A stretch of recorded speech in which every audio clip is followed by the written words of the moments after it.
Hello and welcome to the Total Soccer Show. My name is Daryl Grove and I'm joined by the man who is my World Cup viewing partner. His name is Taylor Rockwell. Hello. Hello, indeed. I've lost track of how many games we've seen together. Several. Several is the word, and more than several to go. Mm-hmm. It's still early days in the World Cup, right? It is. Yeah. Okay, let's get into the one game we've seen so far today at time of recording.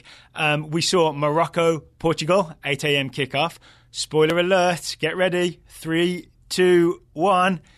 It finished Morocco 0, Ronaldo 1. It did. It's a fair way to describe it. I mean, yeah, pretty much. I mean, I guess Ronaldo and defensive company. Yes, 1, defensive company. Morocco 0. So, let's start with the goal. The goal came early. I don't have it written down, but I'm going to say 4th minute. That's my gut feeling. Yes, the 4th minute. Mm-hmm. Yeah, well done, gut. So, a Ronaldo header from a corner. If my memory serves correctly, Ronaldo didn't score from the corner just before, but did the same run twice. Exactly, yeah, and is marked by the same man twice, but to no avail. Not Roman Saiz of Wolves. You think that's the problem? I think that's the problem. They didn't start enough Wolves players. Portugal started Rui Patricio, new Wolves player in goal. Portugal won. Morocco didn't start a Wolves player. Morocco lost. Perfect. Hashtag analysis. Instead, it's Manuel da Costa, and it's basically Ronaldo makes a darting near post run, then cuts back. And on the first one, I thought it was maybe just like, oh, he's adjusting to the ball and where he thinks it's going to be based on the trajectory and the delivery. Yep. But when you do it 2 times in a row, the exact same run, it feels like a pre-planned system or setup designed to get the ball on Ronaldo's head, albeit a diving head. Is it a diving head? Oh, he leaves the ground, so I'm going to count it as it's not like the majestic Robin Van Persie diving header, but he still left the ground to head it. If I scored that, I would call it a diving header. There we go. Sure. That's fair. Yeah. That's fair. All right. So the lesson for Da Costa is fool me once, shame on you. Fool me twice. It's a goal for Ronaldo. Yes. I'm pretty sure that's how it goes. Yeah, and I think people always wonder how is it that he gets himself into these positions? How does he do this? And I mean, partially he's just an amazing soccer player, obviously. The great Ronaldo, as JP Delacamera called him. But we saw the story. I forget who was telling it about. Oh, maybe it was Patrice Evra was telling a story about Ronaldo playing table tennis against Rio Ferdinand. He lost in front of a bunch of people and kind of got made fun. Man United days? Yeah. Lost, got made fun of. Had his cousin go out buy a table tennis set. He practiced for 2 weeks, came back and beat Rio Ferdinand. And on the one hand, that's a little bit whoa, that's borderline psychopath territory. That's Mia Hamm territory, right? Yeah, but it's champion territory. It's what Michael Jordan would have done, and I think also Mia Hamm territory. Yeah, and I think in this situation, it's that's what this is. It's this header is him going to the near post, going to the far post. It's a practiced run that I imagine they've done time and time again for him to be exactly in the right rhythm to be able to head that ball into the net. Practice makes perfect. Practice makes perfect for Portugal. Alliteration for the win.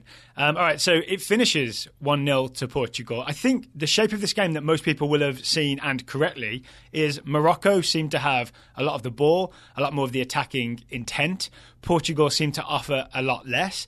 And yet, it always felt to me that the team most likely to score was Portugal on the counter. Yeah. It really felt that way to me. For all of Morocco's, they've had some nice, pretty passing, right? Some quick moves, the ball zipped around.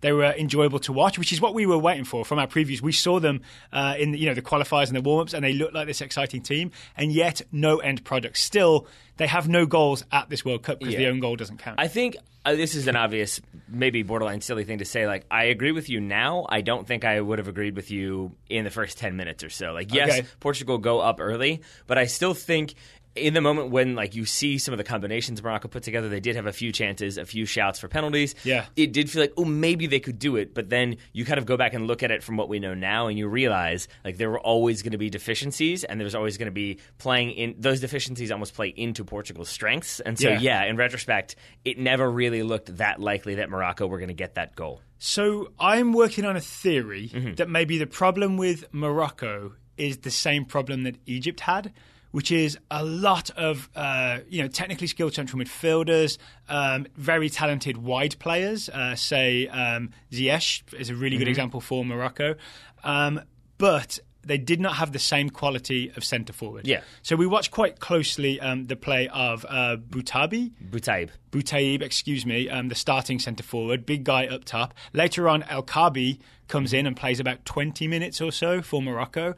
Neither of them seem to offer the same level of threat as a centre forward as the level of attacking threat as the wide guys did. And I feel like weirdly there's a mismatch between the quality of players that are playing in the wide attacking areas and playing centre forward for Morocco. Yeah, right? I mean, you're looking at like a lower division or like a lower tier Turkish team, a second division German team, a Moroccan team. Like it's not that. El Kaabi, who played the last 20, plays in the domestic Moroccan league. Yeah, and so like you're looking at a drop off between some of the talent in the midfield, as you said, and those striker Ziyech plays for options. Ajax and wants out because he wants to move onwards and upwards in the world. So that's the mismatch of talent there. And I thought you really saw it in various moments where the ball was served into the box. You saw Boutaïb. If he got there, he would kind of get there and then it would be slightly loose and we'd have to lay it off. Same with El Kaabi. And there were definite moments where you knew if that was obviously Ronaldo or Lewandowski or Lukaku, something different would have happened. The ball would have been brought down and then he would accelerate away from a defender and get a shot away. Yeah. And when that threat is not there, guys like Pepe and Jose Font can just basically eat strikers alive. Yeah. And then with Portugal sitting in quite deep anyway, it just never felt like Morocco was gonna make this happen, despite all the pretty passing. Yes, and we can go back to Morocco in a second, but first I want to praise Portugal and Fernando Santos because, I mean, when you're the European champions, there's a reason why. And I think the reason why is you're practical and you look at your opponent and you cut out their strengths. And I think, so what we're talking about, the wide players that Morocco have, in this game it was Amrabat wearing headgear briefly and then not. That seems like it could be a risky decision. And Ziyech, as you mentioned. Yep. Those are their strengths. I said Ziyech, but apparently I pronounced it incorrectly. I think we pronounce it differently every single time, so I'm fine with it. We're covering our bases. Yes. Those are your strengths. Those are your creative players if you're Morocco. And so I think if you're Portugal, keep your fullbacks back. And suddenly, there's not really those channels to operate within. Not a lot of adventuring forward for Guerrero and for Cedric. Yeah, and so this is where I feel like maybe contrasting that with Hervé Renard, the manager of Morocco, I think this is where maybe he let himself down. I know everybody loves Morocco. I know everybody loves Jamie Lannister. We do too. We were I think we were one of the first on the Morocco bandwagon, so I feel okay criticising them because it's almost like we got excited about them and now we have an understanding of why it hasn't worked out for them at World Cup 2018. But it just Two games, 0 points, they're basically out, right? And I mean, they are. I think they're the first team eliminated. But it feels like the situation in which you have this striker who, say you've got, I'm not saying anybody in particular, but say you've got a slow but like strong, can win aerial challenges striker. And so you're not getting those chances. If your bench is slow but strong aerial strikers, you're kind of swapping like for like. Yes. And if you don't have an alternate plan of, okay, we'll get a false nine in there and we'll get some more creativity and we'll play like smaller, faster players through the middle who can combine to be technical. Like if you're not kind of changing it up fundamentally so that you have to then make your opponent shift what they're doing fundamentally, you kind of end up doing the same thing. And even if you get in a fresh set of legs, it doesn't mean things are going to be different. It's a fresh set of very similar looking legs. So here's the thing. We saw a lot of the qualifying games from Morocco. They did well in qualifying with this system, essentially. Is there a chance that they just needed an entirely new approach for the World Cup? Like if Hervé Renard could do this again, do you think he would say, okay, Boutaïb, El Kaabi, I can't remember the other strikers' names. There's the St. Pauli guy who scored the own goal against Iran. Aziz Bouhadouz. Do you think at some point he would... I have the roster in front of me, by the way. That was not me just knowing that, would he do this again and say, okay... Yeah, like you said, false nine, maybe 3 attacking mids as my strike force, instead of trying to put guys like El Kaabi and Boutaïb up against Pepe and Font. I'll speak for... And next time round, Ramos and Piqué. Yeah, that's the difference, right? I'll speak for myself here, and I'll say I would think he would, and that's because when we previewed Morocco, when I did my research, I was really excited about them. And you look at what they did in qualifying, and they, I think, were undefeated, 3 wins, 3 draws, 11 goals, none against. That looks like a really, really good team. But then when you kind of dig deeper into that data, you realize Boutaïb had a hat trick against Gabon, I think it was. Outside of that, he only scored 1 other goal. Ziyech had 2 goals in qualifying, 1 of which came from the penalty spot.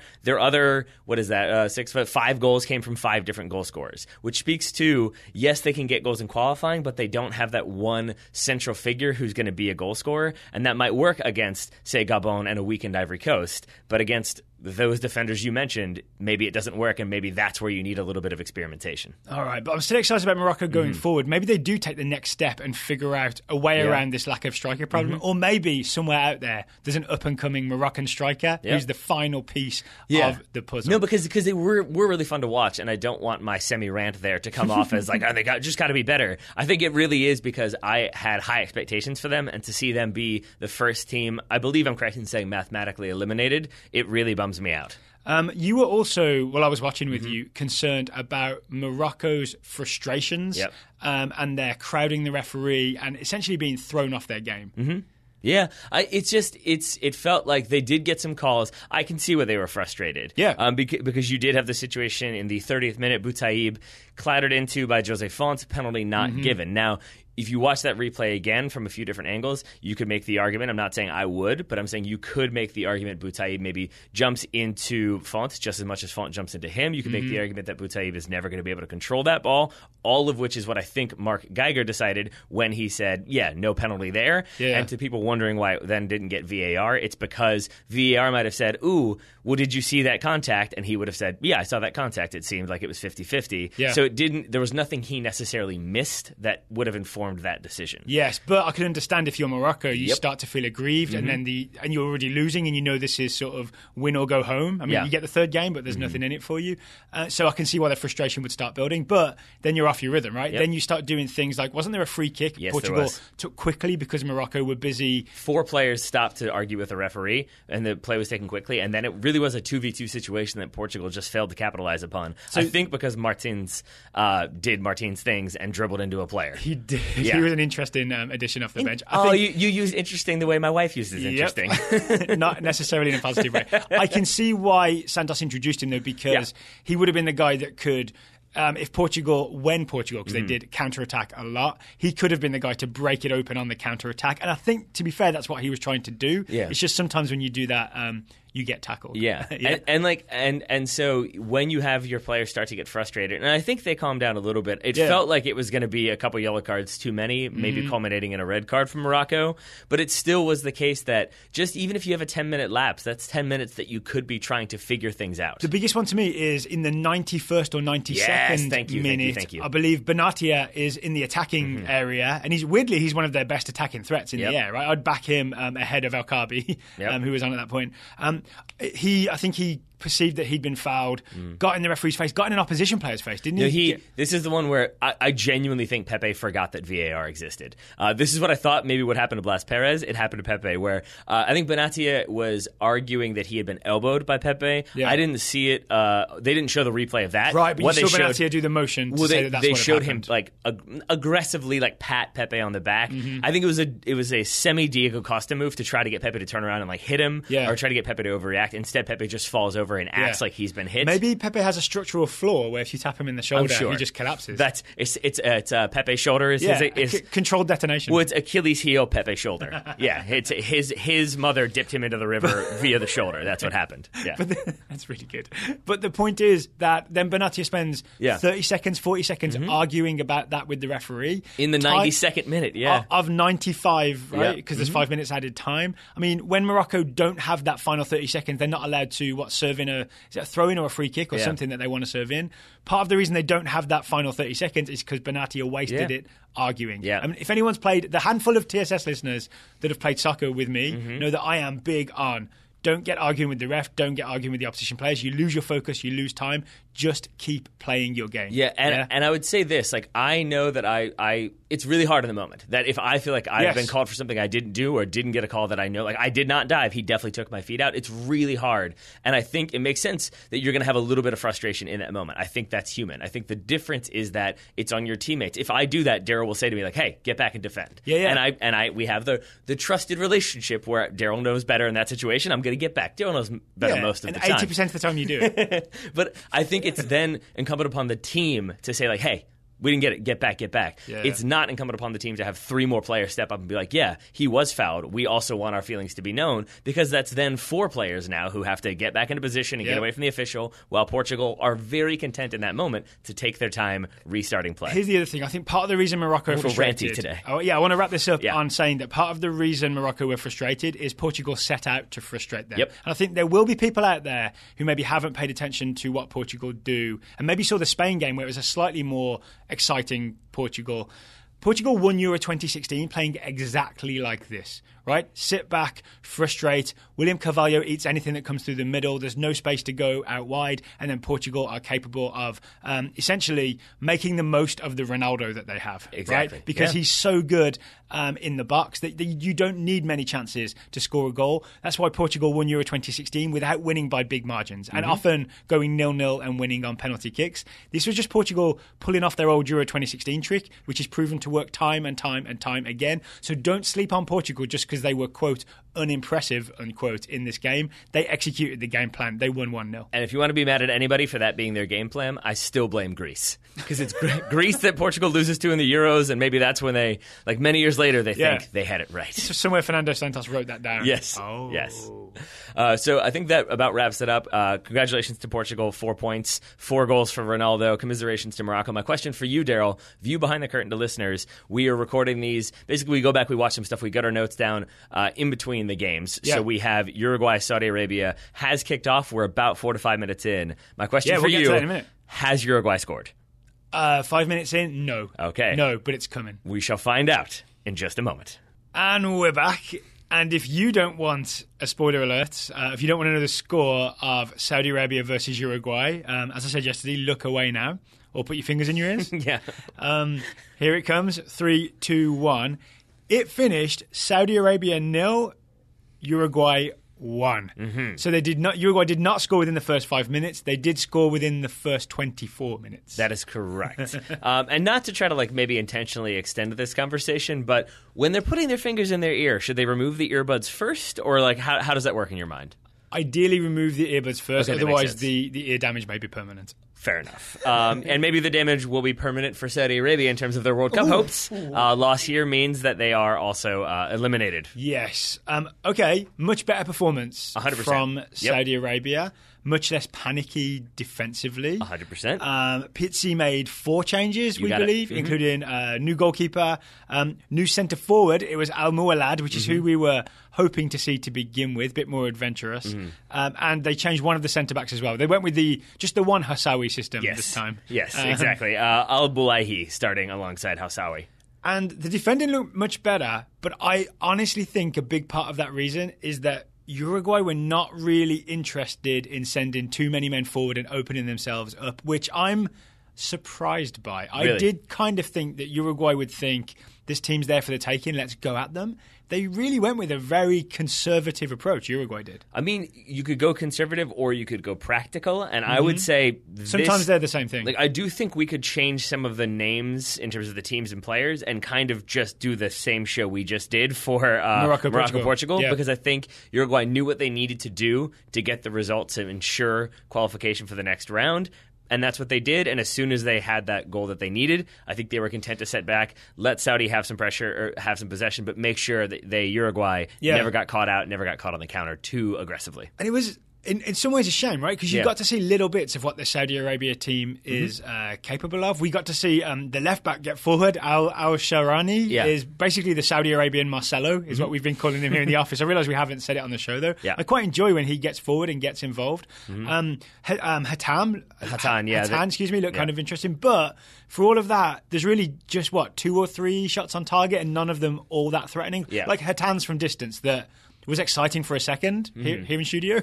Yeah. But Muslera didn't give him too much trouble, did it? And there are because Uruguay were back there, so there was never an easy path through to goal. Yeah, and you will have those situations when you have a 0-0 draw or a 1-1 draw that is very exciting because teams are doing different things and they're trying to cancel each other out, and it is a bit of a chess game. In this situation, it felt more so like Uruguay got the goal they needed, sat back, and were basically sort of, you guys can have the ball if you want to move it around, but once you get into this specific area, we're going to block it out. But then we're not too interested in committing too many numbers forward, so it's always going to leave you in kind of a stalemate, of a little bit of a quagmire that doesn't really go anywhere. It felt a little bit to me like Uruguay were a bully holding someone at arm's length. Yep. Mm-hmm. You know what I'm saying? Yeah. And then occasionally would take a swing. Maybe they're the bully. That's also a possibility. That's what I'm saying. They're the bully, holding their victim at arm's length, and then will occasionally take a swing. Yes. Yeah. So we've alluded to the goal. Should we talk about it? Yeah. So Luis Suarez from a corner kick. It took us a few watches to figure out exactly what happens because Al Jassim has a hold of him and then doesn't have a hold of him. Right. And He looked like he was almost willing to give away a penalty kick holding on to Luis Suarez, but it's Algeciras that ends up letting go. It took me a while to figure out how Suarez extricated himself from the wrestling hold that Algeciras had on him. I'm not sure he did anything special. Like, don't get me wrong, I have lots to say positively about Luis Suarez in this moment, but I think Taisir Al-Jassim is aware that the way this has been called is that if he's overly aggressive and doesn't let go of Suarez, it might be a penalty. And so you see him, when that corner kick is delivered, he's not looking at the ball. He is essentially trying to get like both arms around Luis Suarez and try to, without really holding on to him, basically not let him move anywhere. But then Al-Jassim kind of circles around, loses him, realizes, I'm going to have to pull the jersey. If I pull the jersey, he's going to go down. It's going to be a penalty. So he lets go. And Suarez, to his credit, doesn't engage in any of that. He doesn't grapple. He doesn't fight back. He doesn't shove. He doesn't knock the hand off. He just kind of keeps his ground, holds his footing, and essentially stands in the exact right place to be able to put that ball in the net. Doesn't he really just take 2 or 3 determined steps forward and just shakes Al-Jassim along the way? I would say even just shuffles. Like he shuffles 2 or 3 steps forward. And then just easy finish at the back post because the poor goalkeeper has come out and missed the ball. Yeah, Alois comes out to try to maybe push it clear. I think a big part of that is that Diego Godin jumps, I believe, 12 feet in the air. But he really does get higher than Alois' hand, which... Very impressive, Diego Godin. Yeah, so you think that's why Alois doesn't manage to get to it? You think he's put off by Diego Godin? I mean, I think he's trying to make a play on it late. No matter what happens, he has made a bad play here. Because if Godin gets a hand to it, or head to it, which he was in a position to do, that ball's in the net because Alois has come off his line. And if he doesn't, which he doesn't, it falls to Luis Suarez. So either way, not a good defensive play from him. Luis Suarez finally gets his goal. But I just want to say, though, like, for Suarez, who there are so many jokes about, like, oh, they've messed with him. I saw so many, like, Suarez is a dinosaur, and Suarez sharpening his teeth, and Suarez is Hannibal Lecter. Like, oh, they've messed with him now. Is he going to lose his grip on the game? Who messed with him? I mean, just like grabbing him, pulling him, fouling him. Saudi Arabian defenders, he didn't. Like he I didn't thought respond. You meant they were sort of showing him memes. No. He Suarez just stayed focused, and I think that's to his credit that when you have an opponent who is not at your level when it comes to talent, which Saudi Arabian players were not, then it's easy to sort of in that moment maybe get distracted and maybe kind of play down. And I think Suarez stayed focused on that corner kick and gets the ball in the back of the net as a result. I've just realised that Suarez's determination and focus and non-flashiness on this goal is somewhat emblematic of Uruguay's whole approach to this game. Right? There was nothing particularly special about it. He just capitalised on a couple of Saudi Arabian mistakes, and there you go. 1-0 to Uruguay. And I do think we've had a very exciting start to this tournament. We've been spoiled. There have been goals in every single game. Yep. There have been cards. There have been exciting goals and dramatic finishes. I do think, though, as you get into the second round of group stage games, and especially the third two, you're going to get some of these, which is teams knowing the result they need, teams knowing what they need to get to advance, and playing the practical soccer that happens in knockout competitions. No, Taylor, you've got me worried for the rest of the week now. I'm more so just trying to lower my own expectations of not every game is going to finish 3-3 with a Ronaldo free kick. Fair enough. Anything else to add on this game? Yeah, it's a minor thing. Okay. We saw some jokes, and I've seen some comments about Suarez being from slightly overweight to outright fat. Yeah. I didn't really see anything. I didn't really see too many signs. Like maybe people who watch him more regularly than we do can spot that he's lost a step or is a little bit slower. Jonathan Wilson has mentioned it, right? And he's did. normally the most sort of what's the word? He's normally not interested in things like that. And he did, to his credit, say it in the most diplomatically English way possible, which is I think he said something along the lines of the white jerseys of Uruguay from their first game are particularly unforgiving, and Suarez has a bit to forgive, is what I think he phrased it as. Jonathan Wilson. But I mean, I think he looked fine today. Yeah. I'm not really willing to believe those stories. I think most people don't look great in a tight white jersey. Nope.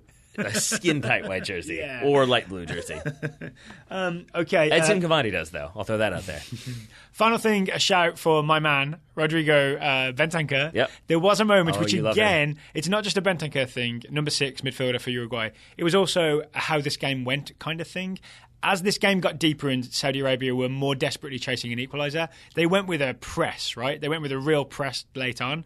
And it was really telling to me that Uruguay kind of shrugged off the press. Yeah. They passed the ball around as Saudi Arabia pressed while Uruguay had it in their own defence. Yep.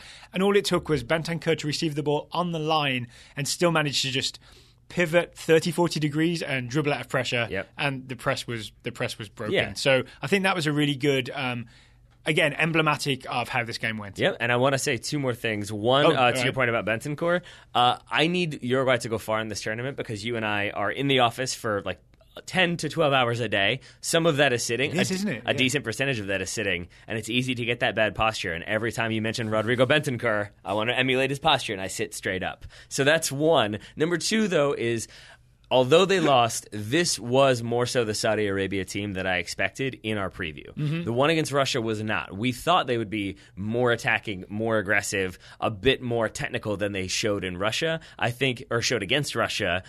In Russia against Uruguay, I think they showed a bit more of that attacking flair, but similar to Morocco, just didn't have that final product, didn't have the talent or ability up top to really be able to threaten Uruguay, and so it finishes 1-0.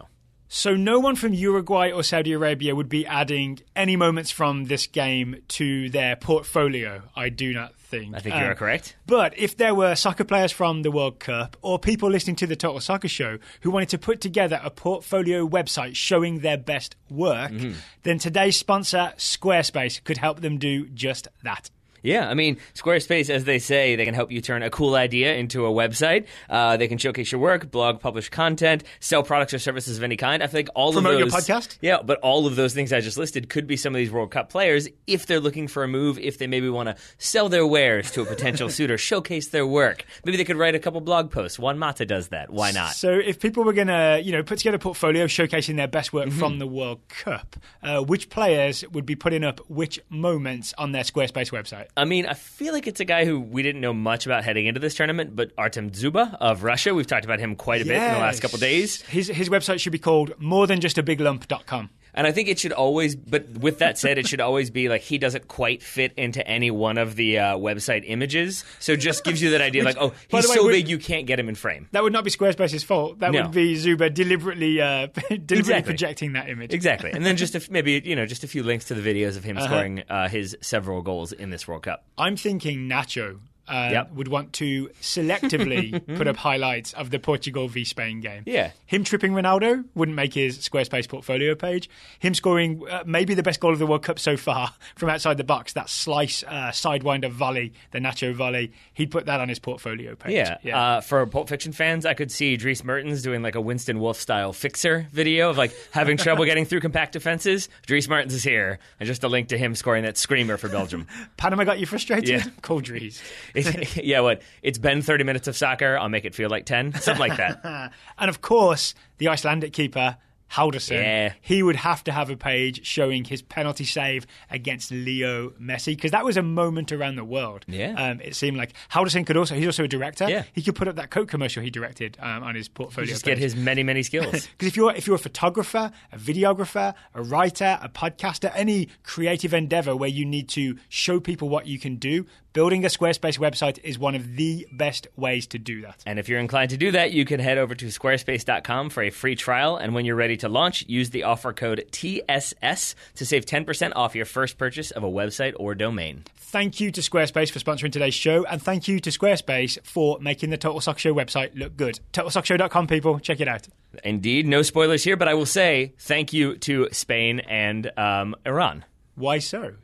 In 3, 2, 1, because although Spain did win this game... Thank you for sticking to the spoiler template. My pleasure. This might have been my favorite game of the World Cup so far. Really? Yes. Tell me more, Taylor. Why is it your favorite game of the World Cup? Maybe... What, did you not see England-Tunisia? I did. I think it was just because I was watching with you and it was maybe too intense. But there are other candidates out there, but I loved everything about this game. Rob Stone in the post-match breakdown called this a boring first half. I thought it was a fascinating first half. I loved it. That's because you're a nerd and Rob Stone's a jock. That could be. But I mean, you had in the first half, you had a definite defensive wall with just dealing with wave after wave of Spanish attack. You had Diego Costing. You had a failed flip throw, VAR overruling a goal, a goal mouth scramble, Piqué getting megged, crafty and hilarious time wasting, and soccer ball kissing. So many moments where Iranian players kiss the soccer ball as if to say, please give me good luck. Please watch over me as I do things. I believe, was it El Mohammadi? Yeah. Kissed the ball. And Milan Mohammadi, yeah. Yeah, sorry, not Egyptian, right? Yeah. Kissed the ball, then tried his long flip throw. and then it didn't come off. So maybe kissing the ball doesn't always work. But in the Don't first add liquids to the ball before you try that. In the 25th minute, Berenvald, the Iranian goalkeeper, makes a save off of a deflected shot, and when he catches it, he kisses the ball as if to say, like, you belong in my hands. Please don't pop out. I've just realised you've listed all the excitement. I'm not sure we've said what the score of this game was. I think I did. I think I said in the very beginning. Well, let's just remind people, it finished 1-0 to Spain, but they had to fight really hard to get that 1-0. So,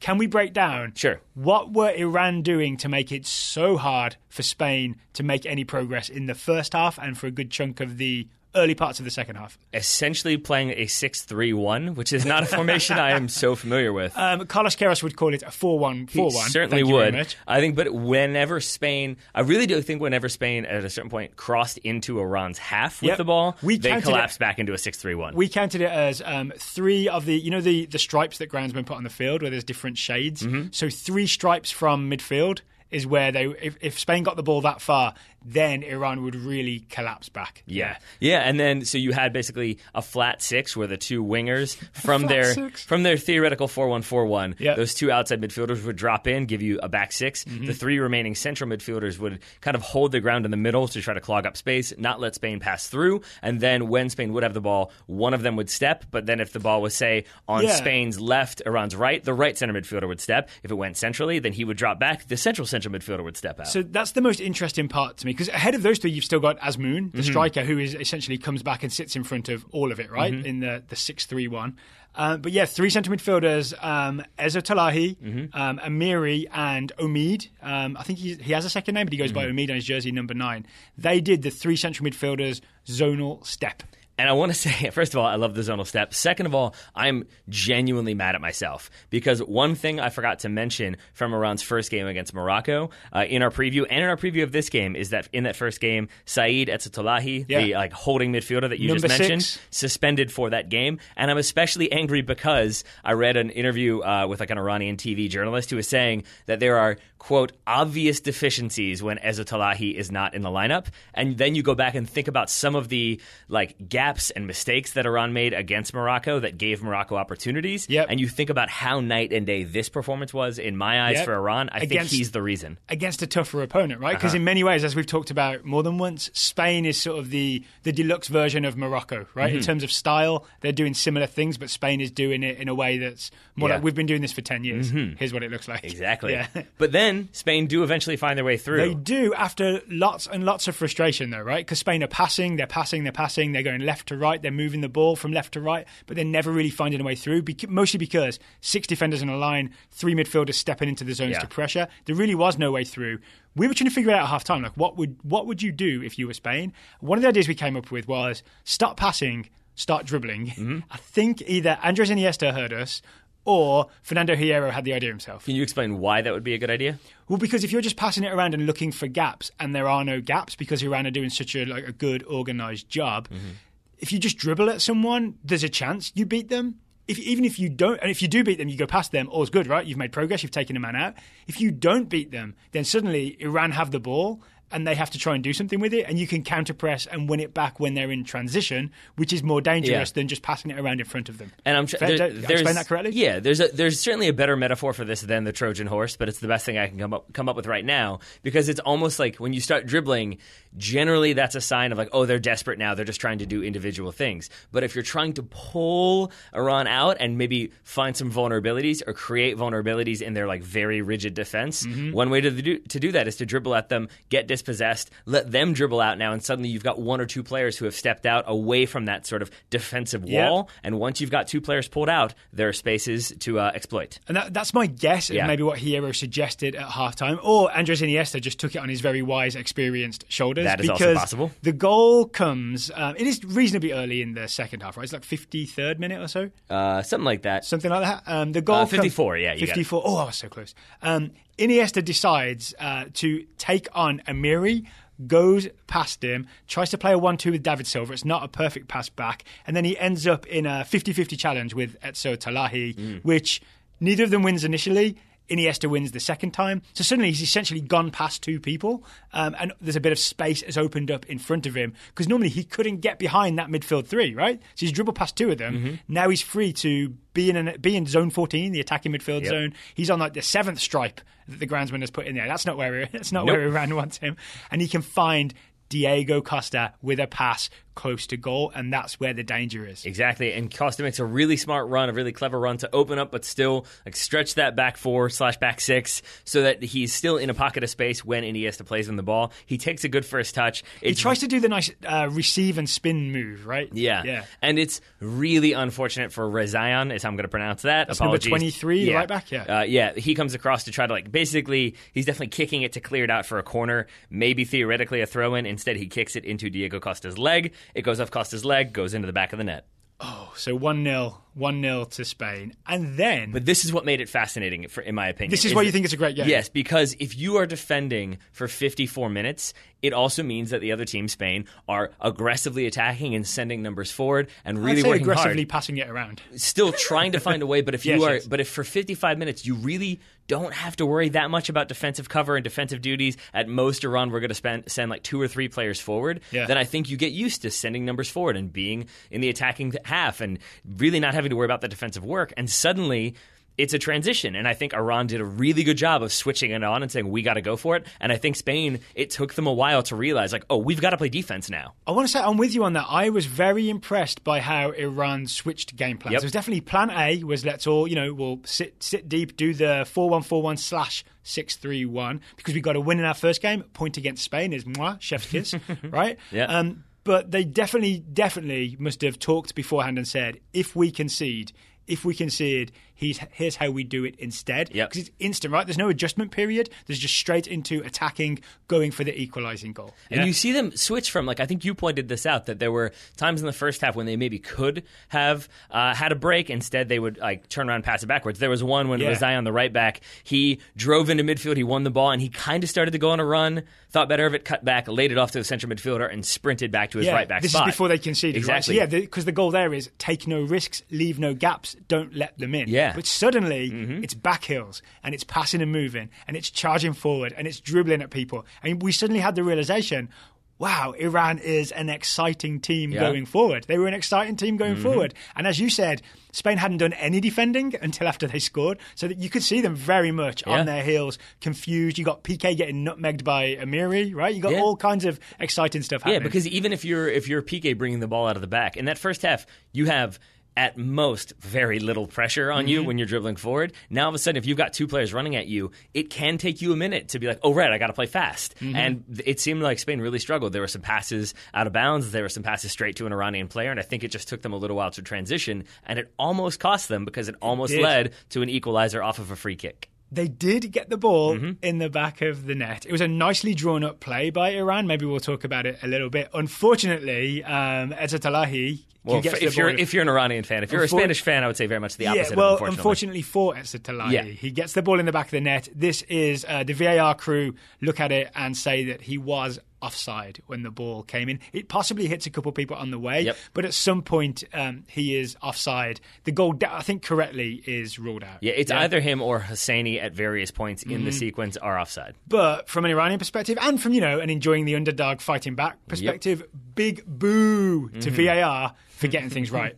Yeah, I mean, for getting things right, but it's still... If the referee had just been allowed to get it wrong and let the goal stand, then Iran would have had their goal. Indeed. But I will say, it's still, for those people who thought, it's going to break up the rhythm and it's not going to be fun and you're going to have players just awkwardly standing around as they use VAR, this is an example of how you're wrong. Because it was... we were in here... awkward standing around. I mean, there was, actually, but I think for us... less standing around and more just yelling at the ref that it's definitely a goal. I mean, there was that, but I wasn't paying attention to that at all because I knew it was being reviewed. So they can scream all they want, but for us in the office watching it, it was very much like nail biter. It was like, what's going to happen? Is it going to be turned back? Because they also, I don't know if they do this on purpose, but they don't show the VAR replays that well or at all while it's being reviewed until right after it's like been decided. I think they don't want to show the actual decision being made. Yeah. Is that about right? I think so. Yeah. So in that moment, That's like you're why waiting and waiting and waiting. That's why you got to have Fox Sports Go on a separate screen so you can do your own replay. Yeah. And we did, and we think it was right. But that still made it for a very exciting finish. And although it finished 1-0, as did all 3 games on the day,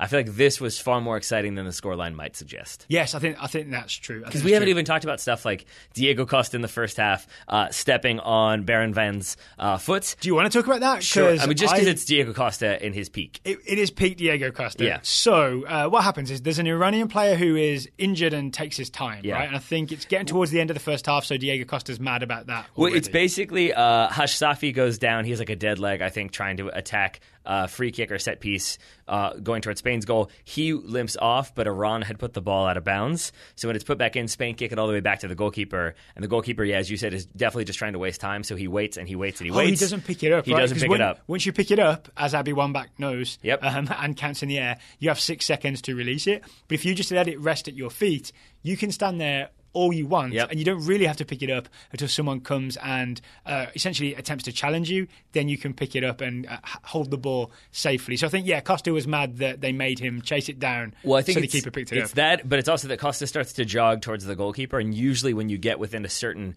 distance, the goalkeeper will reach down and pick it up. In this case, he started to, and Costa started to slow down a little bit, I think, and the goalkeeper stood back up as if to say, like, "Oh, wait, man," and I think that annoyed Diego Costa. So what did Diego Costa do? He did.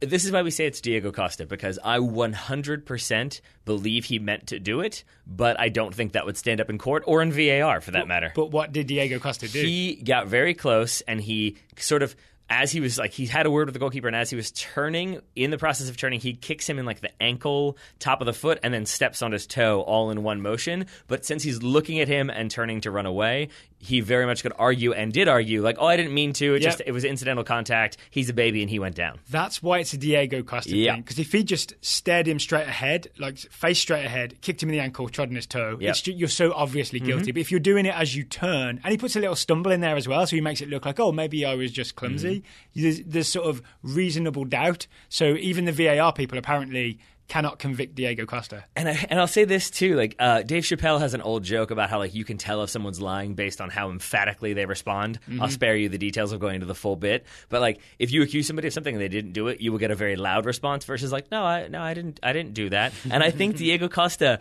epitomizes that. Most people, if they knew oh shoot, I should have stepped on that guy's toe, I'm in trouble, they would do the hands up I didn't do anything. Diego Costa steers right into it and gets aggressively angry I didn't do anything, you're diving, you're faking, gets in his face, has to be restrained. There's a conspiracy against Diego Costa. Exactly. And it's all, if it were anybody else, I'd be oh, it's probably accidental, and now he's annoyed. With Diego Costa, I'm you know what you're doing, man. You know what you're doing. And yet, this is the most Diego Costa thing. Despite doing that at 0-0, Diego Costa ends up scoring the winning goal, even though he didn't get a shot on target. It bounced off of him to make celebrates. To make it 1-0 to Spain. Anything else to say on this game?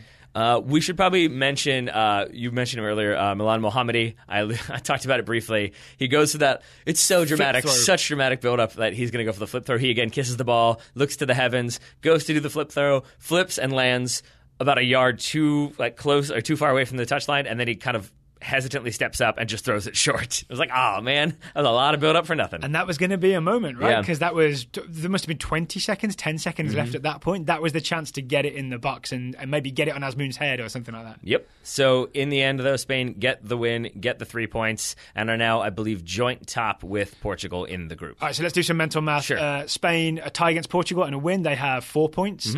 Portugal have a tie and a win. Yep. They have 4 points. Portugal, Spain play each other. No, they've already played each other. So they'll see who gets the best result on the final day. Yep, Morocco, Spain, and Portugal, Iran. So Morocco are out, right? 2 defeats. Iran has 1 point. So 3 points. Excuse me, I'm very bad at this. Iran has 3 points. I think you literally just said Iran have 3 points. Iran has 3 points, so they are still in the running going into the final match day of Group B. Yep, but they will have to beat Portugal if they want to advance. So very much excited to watch that game. Well, before we preview Thursday's games, the World Cup's every day, seemingly forever, it feels like. Thursday's games every day all the way through the group stage. So much soccer. We should let you know about the World Cup Comedy Tour. Let's do it. After the World Cup is over, Taylor and I are very excited. We are going on tour with the Cooligans, Christian and Alexis. Cooligans is a soccer podcast hosted by 2 stand-up comedians. We'll all be performing together on a 2-week tour around the United States. Daryl is super excited to test out his stand-up comedy routine, so we'll see how that goes. I've got some great bits about airplane food. I knew you were going to go there. It's not all that good. Yeah. Just kidding. And why don't they make the whole plane out of the material that they made the black box out of? Why don't they make it all out of peanuts? There we go. We will not. That's the closer. That's the closer joke right there. And then everybody goes hysterical when he says peanuts. We will not be doing stand-up. We will be doing soccer trivia and other fun soccer-themed stuff. Yeah? Sure. I was worried we might scare people away. I don't want any observational airplane material. All right, here's where we're going. July 17th, Omaha, Nebraska. July 18th, Kansas City, Missouri. July 23rd, Richmond, Virginia. Can you guess what's after Richmond, Virginia, Taylor? Virginia Beach. It is July 24th, Virginia Beach. Then we're off to Cincinnati on July 25th. Columbus, Ohio on July 26th. Hashtag Save the crew. Correct.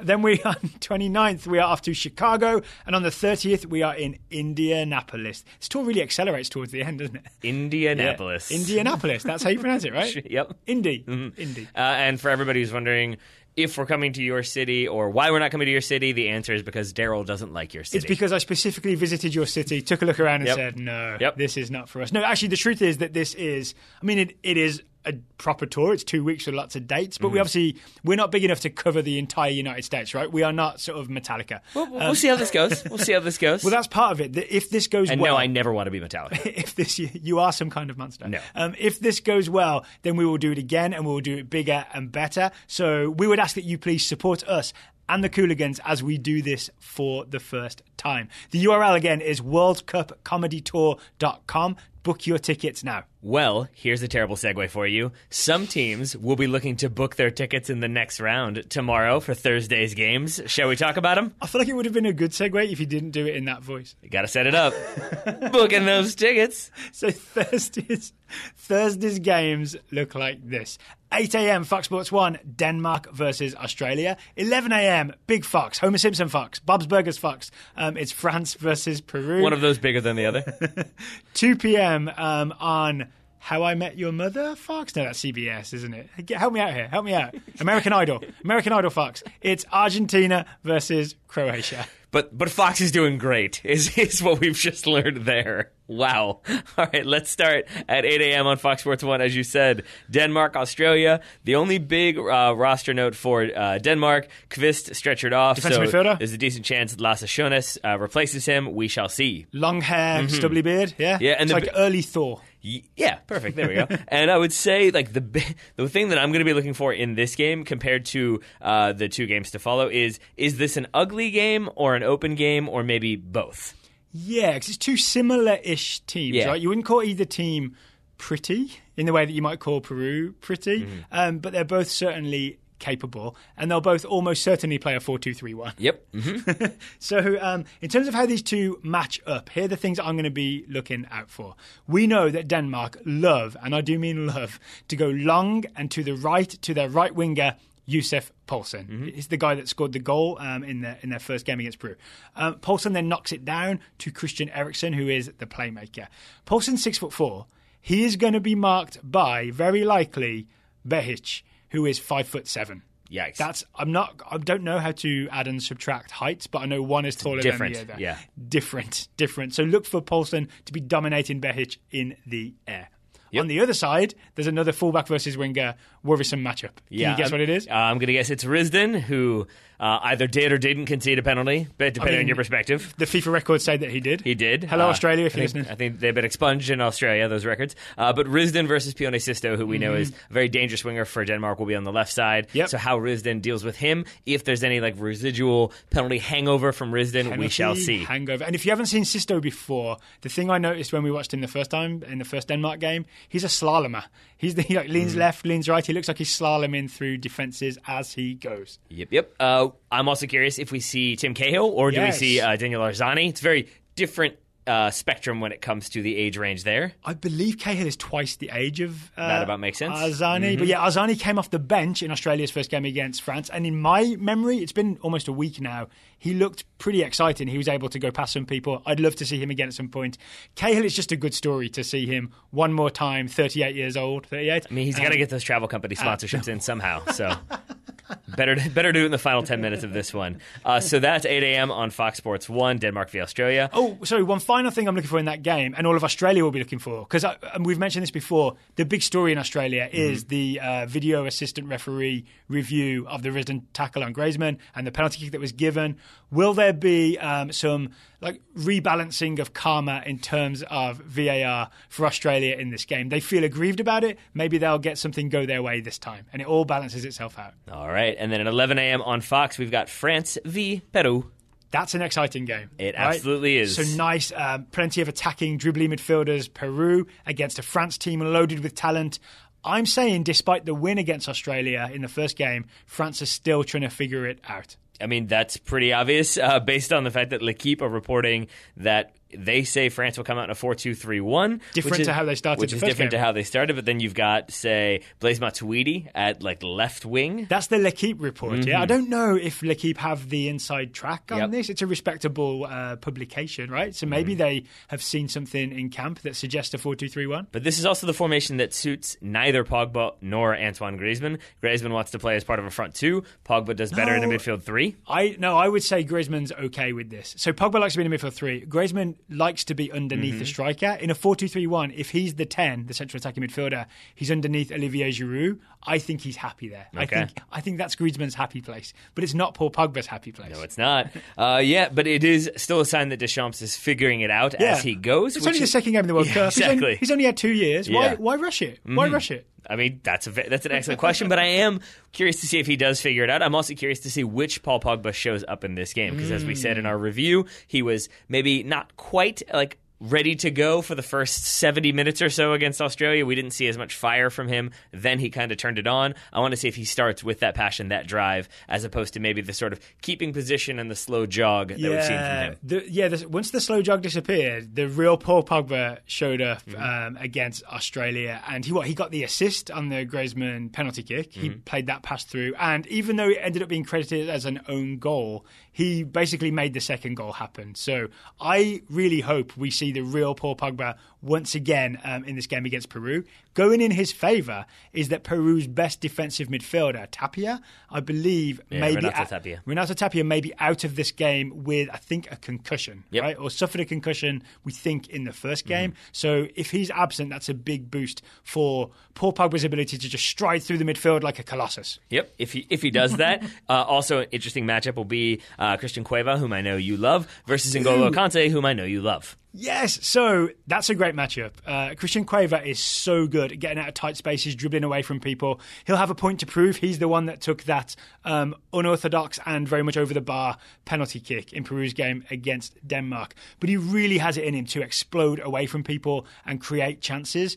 But N'Golo Kante is so great at closing people down and win the ball back. I'm anticipating, because they really match up positionally on the field, right? Defensive midfield against attacking midfield. Some great one-on-one dribbly battles when Cueva tries to go by N'Golo Kante. Fingers crossed that sort of lights it up and we all get to enjoy that. Absolutely. We've also seen, both in the friendly against the USA and in that game against Australia, France utilizing their fullbacks to help facilitate the attack. Yes. Which could mean that we see, say, Hernandez getting forward and helping the attack, but that also means that France have their left back pushed all the way up, and we know Peru's right back, Advincula, can run. And so if maybe they put too many numbers forward, France, that could leave opportunities for space in behind for Advincula to exploit on the counter. So Advincula is the, what did you say, left back back or right back? Right back. He really caught my eye in that first game. I know you're a big proponent of Advincula. Definitely a player to watch for Peru. I believe he wears number 17. If not, just look out for a long name on the back of a shirt beginning with an A. That's the man to watch. Or just like a streak down the side. Just a streak. This is selfish, but I hope that France doesn't start Hernandez at left back. I hope they start Benjamin Mendy, and then we have a war of the attacking fullbacks, and it will be glorious. to behold with your eyes. I mean, I always like the idea of Benjamin Mendy being involved in anything. So, yeah, I'm good with that. I'm also good if we see Paulo Guerrero return to the starting lineup, because I think it was a very different Peru animal playing when he was in there. So he came off the bench when they were losing against Denmark, and he pulled out things like, no big deal, just a back heel, not even looking at goal, that nearly went in. The attack livened up. And the guy who had started up front, because Guerrero wasn't fully match fit, Jefferson Farfan, fluffed a couple of lines, didn't he? So maybe Guerrero's fully fit. Hopefully he has a cup of tea beforehand, and he is good to go. I would say, we saw in that game, Samuel Umtiti can obviously have some pressurized moments when he does inexplicable things. Paulo Guerrero has that ability, is that complete forward that could cause those problems and bring about that stress once again. So you think you'll ruffle up Samuel Umtiti? I would be all right with that. I would find that very interesting. Final man who we cannot go without mentioning, Kylian Mbappe. Even when the France attack is struggling, when Kylian Mbappe gets the ball, he is capable of faking one way, exploding the other way. So look out for Kylian Mbappe running at the Peruvian defence and leaving them in his wake more than once. I'm really guaranteeing that happens at least once, right? Because he just seems to leave people behind.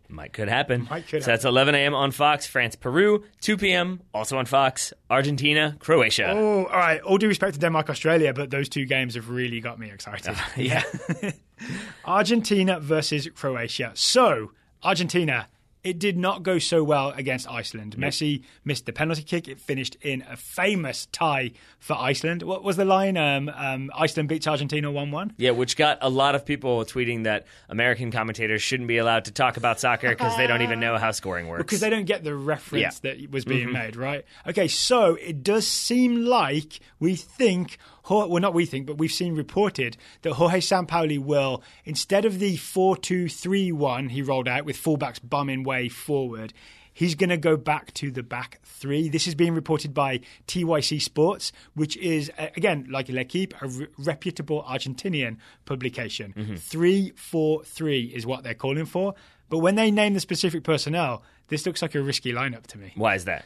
Because the back three, only one of them is a centre-back, a full-time centre-back. Because Mercado can be a centre-back, right? Yes. Centre-back, but more so a right-back for Argentina. So what they have predicted or had leaked to them is a back three. I think basically what they observed in training sessions based on the way the first team was training. Interesting. Okay, so Otamendi as the actual centre-back in the back three, then Mercado to his right and Tagliafico to his left. Yeah, and I will concede Mercado is a right back or a centre back. He's done both for Sevilla, I believe is where he's at. Tagliafico is outright a left back, an attacking left back at that. So it'll be interesting to see him try to handle Croatia strikers in a back three. Just saying, they got some big guys. They have a Mario Mandzukic. You know what I'm saying? Yep. Or this makes sense. This might make sense to me now. If you've got Perisic and is it Rebic, the other winger, maybe a fullback playing centre back is more equipped to handle those guys coming inside. Maybe. I'm trying to read into the mind of Jorge Sampaoli. I know, maybe Jorge Sampaoli is in your head now, Daryl. Because you had other theories about what this might be, right? Because if you've got Mercado, Otamendi, Tagliafico, then we do think Javier Mascherano starts. So the question is it a 3-4-3? Is it a 3-1-3-3 with Mascherano screening? Does Mascherano drop into the centre backs and suddenly he's the third centre back? Yeah, so TYC have it listed as a 3-4-3, and the two central midfielders in the 3-4-3 are Mascherano, which makes sense, and either Meza or Perez, both of whom are way more attacking than, say, Bilia, who's a defensive midfielder who partnered Mascherano last time. So, yeah, I think this becomes a 3-1-3-3 with Mascherano sitting just ahead of the three centre-backs, and then Meza or Perez can go do some of that good old attacking. Yep. But then there's the front three. Christian Pavón, Sergio Aguero, who scored against Iceland, and, of course, Lionel Messi. Yes. That could be an exciting front three to watch. It definitely could be. This is a game built for the tactical cam, I would say, because really it is also one where I feel like the numbers listed, 3-4-3, whatever it is, that is no guarantee that that's right, because I could see this morphing into a back five. It could be a back three. It could be a back four. It really be a back one of Otamendi. Yeah, I mean, it really could be anything based on where the personnel move and shift as the game progresses, and based on what Croatia do. So I'm just saying, like, even if it's reported as a 3-4-3, I'm excited to see what it actually is in the first 15 minutes or so. Will you indulge me a second to share the news about the tactical cam with people? Sure. So if you go to foxsportsgo.com Squarespace.com. You can watch these games. They stream online. You need a subscription, so you need your login details. But you can choose the regular sort of feed that is going to be broadcast on Fox, or the tactical cam, which is essentially more or less an overhead camera. So you can't see any close-ups, but you just can see the formations that both teams are in the whole time. Yep. I recommend that as a 2-screen experience. If you have that option, it definitely works out. Someone who'll be watching this game on a screen is Kalinic, the Croatian striker who has been... Niko Kalinic, I think? Niko Kalinic has been sent home from the World Cup pretty much in disgrace. Yep. Fair to say? Yeah, he claimed that he had back issues that kept him from playing in their first game against Nigeria. It seems like maybe... Not just kept him from playing... Had him from subbing in. Had him refuse a sub appearance. They told him to warm up and sub in. He said, no, I'm injured. Apparently, he'd done the same thing in a friendly against Brazil. And the coach in the end just said, all right, we're done. Get on the plane, go home, go watch this on a screen. Yes. And there are a variety of things this could be. It could be that he was frustrated he didn't start, so he was protesting. It could be that he felt like he wasn't necessarily 100% fit, and so he didn't want to play. It could be any number of things, but it all points to basically him saying, like, no, I'm not ready yet, or I don't want to play right now, and that's not the kind of spirit you want in your team. The one thing that makes me suspicious is, as we've heard many times, a back injury is the one injury, or not the one injury, but the injury, the famous injury that soccer players have, that you can't really prove with a scan, but you can't prove that it's there or it's not there. So it's the injury a lot of players will choose if they want to say they're injured and not have it proven otherwise. I just think because it was like happened a couple times, it just has that. It was a Daniel Sturridge who I think that was Klopp's criticism of him, is that he wouldn't play until he was 100% fit. And maybe Kalinic is the same thing, and maybe his back hurts a little bit, but in a World Cup, I think your manager's expecting you to go 100% even when you're feeling 50%. So I like Kalinic as a player, but I understand this decision, right? If he's trouble, if he's like bringing people down or whatever, then it's maybe better to just go with 22 instead of 23. They can't replace him because their World Cup has already started. So who will be starting for Croatia? I know you can't guarantee it, but I can guarantee that Mario Mandzukic starts this game. Especially now there's no Kalinic, right? Mandzukic is their big centre forward. I think the Zubar of Croatia. The question I have is, does Andre Kramaric start? I think the answer is yes, but the question is where. Because he may go out to the right, which would mean Luka Modric coming in as the number 10, or Kramaric may stay as the number 10, and Luka Modric could stay more like withdrawn alongside Ivan Rakitic. To me, that's the bigger question, right? Because Luka Modric is the key player for Croatia, as in he is their best player by a distance. But, I mean, a distance can be very... Ivan Rakitic would like a word with you. I was about to say, to cover myself, a distance can be very short or very long. Modric, in the whole end of the qualifying campaign and the build-up to the World Cup, has been playing as the number 10 with two midfielders underneath him. He's been orchestrating the attack. Against Nigeria, he started much deeper alongside Rakitic. And for me, the Croatia attack didn't look as...